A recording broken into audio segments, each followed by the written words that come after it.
Hi, I'm Kevin Michalowski, editor of Concealed Carry Magazine. I'm here with Matt Mallory from Laser Ammo, and Matt's going to show us how to install a resetting trigger in your Glock pistol so that the Glock pistol will work really well with any of the Laser Ammo products.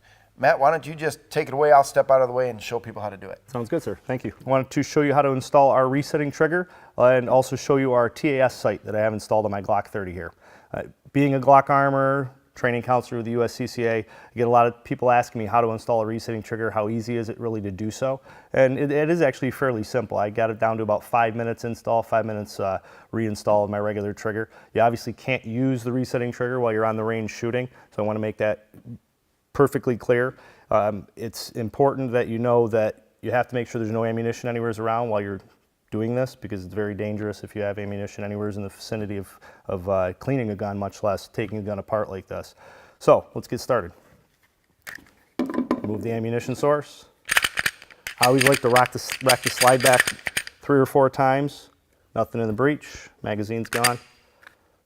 At this point we've got to actually drop the sear, the firing pin, so that's why it's important not to have ammunition around, right? And just slowly pull back on the slide. You can see how I'm doing that. Just cradling it, so regular grip, I spin it up, I grab the sight, pull back lightly, don't have to pull back too far, and you're going to pull down on both the slide lock here, on both sides evenly. Once you do that, simple as that, slide falls right off. Takes a little practice to get that down. Pull out the recoil spring, pull out the barrel. Okay, let's break into our box of goodies. So we have a firing pin assembly, trigger assembly, and then a spring that we're going to use that helps with that reset. So we've got a typical Glock punch. You can use any kind of punch. You're going to go right down underneath the firing pin lug right there, and you're going to push down. And when you do that, you got to hold that down and be able to slide the plate off the back. Don't let go of that because it is spring, it is compressed. Once you do that, you can pop out your firing pin assembly, set that off. What I usually like to do is set it off near the box or in the box so that I don't mix the two up. You can distinguish them from each other, but in a fast moment, you don't want to mess with that. All right, new firing pin. Now one thing you're going to have to do is you're going to have to push down on the plunger in order to get the lug here down inside the channel. See how that fell down in there? So it'll typically stop there at that point. Pushing down on the plunger here, just with your finger, allows you to push that down and even further. You want to make sure you do that. Now here comes the fun part, and you will lose springs if you don't do this right. So what I like to do is put my thumb here, take the back plate.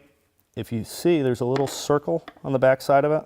That's where the back of the firing pin assembly sits in that. Make sure that's facing down. The groove part, the part that's got the grooves on it, okay, that's going to go facing up. So just reverse order. I push down on this, and then I push that in as far as I can to hold that in, to hold the firing pin assembly in. Now once you do that, you've got to push down on the plunger. What I like to do is put my thumb on the back, put pressure on it, and then I take this, like I'm going to stab it, and then I just tip it into it and push down while I'm pushing in on that back plate. And then I pull the punch out. So it's an easy way to get it in there without too much fanfare. Otherwise, if you don't do it methodically like that, you have springs flying all over the room. All right, let's get into the lower receiver. One of the things that I like to do is use a roll of tape. You can pretty much use anything, a box. You don't necessarily have to, but it has an opening here so you can punch down straight through and not have to have anything obstructing it. The 3 pins we're going to be popping out, the locking lug. We've also got the trigger pin and the trigger assembly pin back here, and also the back strap goes through the back straps. Just like that. The one for the trigger, I like to pull on the slide stop here. So that slide stop is what is hooked to this one, the bigger one. So what I usually do is just wiggle it a little bit as I'm pushing it on this pin. Takes a little finesse, a little finagling, but if you do that, you see how easy that pin just fell out. And that's because the grooves on this go through that pin. If you look at the pin, you can see they're grooved. And that's where the slide stop actually goes, right in those grooves. So by wiggling that, it allows it to get over those grooves. All right, and then the last one, pretty simple. There we go. Voila, our 3 pins. Putting them back in the same order also as well as putting them back in the right pin in the right hole is important, and we'll talk about that in a minute. Pull out the locking lug just like this, just prying it up, okay? The whole trigger assembly, gonna pry that up lightly, pull that out as well. Once again, I'm setting that off with my firing pin assembly just so that it's all together. Now we go to the next spot, your resetting trigger. Now when you get it, it's going to have a zip tie wrapped around it. You simply just cut that with a pair of scissors or side cuts. You leave that together. Drop that in just like this. Okay. Locking block, just like that. Now I mentioned earlier there's a certain way to go in with this. Plastic on plastic. So these two pins are fairly similar. They look somewhat alike, but the way to tell is one's metal and one's plastic. That's metal, that's plastic.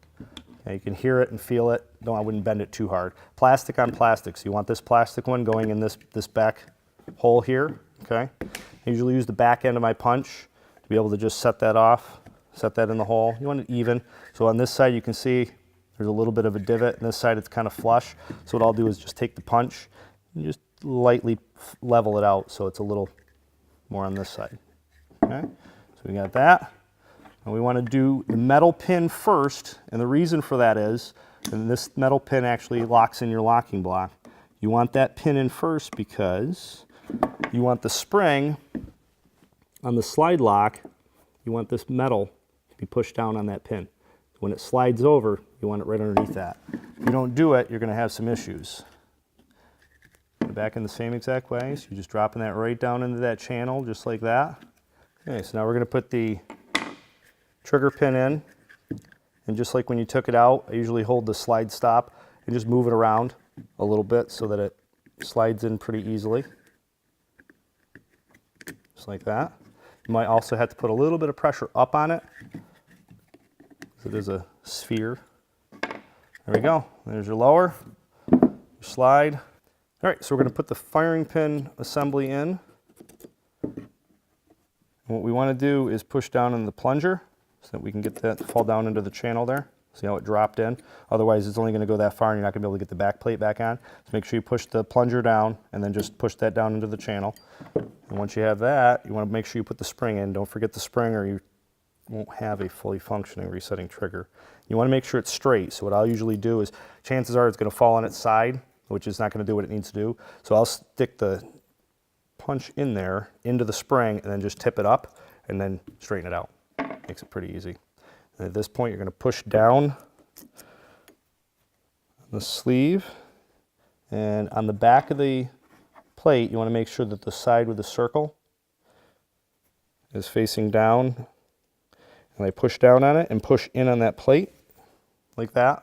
Now the fun part comes, if you don't do this right, you're going to have a plunger flying all over your room. So I usually will put pressure here, like I'm going to stab it, and I just push it down in like that, up against that punch, and then once I've got enough pressure on it, I slowly pull that punch out, and it pops on, just like that. Go ahead and put this back together, barrel, recoil spring. Make sure when you put the recoil spring in that you push it down into the lower notch here. There's supposed to be a gap in between. That gap in between is specifically for the slide lock, which is right here. So this slide lock, this piece of metal right here, the two pins that you pull down on when you take the slide off, that goes right up inside in between there. So you want to make sure you don't miss the rail, make sure you have it on there evenly. Once again, make sure it's pointed in the safe direction because now you have a fully functioning firearm. And there's your resetting trigger. Matt, that looks really easy.